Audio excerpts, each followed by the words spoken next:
தண்ணியும் ஷஃபாஅத்து தான். அது ஒத்த கிளாஸ் ரசூலுல்லாஹ் கொடுத்தா குடிச்சா தான் சிராத்துல் முஸ்தகீம்ல கடக்க முடியும். நீங்க அங்க போனாலும் ரசூலுல்லாஹ் தான் நிப்பாங்க.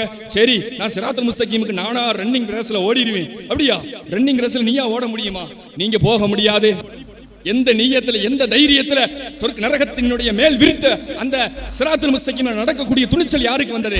பின்னால் ஹபீபாய முஹம்மது ரசூலுல்லாஹி ஸல்லல்லாஹு அலைஹி வஸல்லம் நின்று துஆ செய்வாங்க, ஷஃபாஅத் செய்வாங்க. அல்லாஹும்ம சல்லிம், அது கடைசி டெஸ்ட். ரப்பே அல்லாஹ் அவனை காப்பாத்து, அல்லாஹும்ம சல்லிம், அல்லாஹும்ம சல்லிம்டுவாங்க.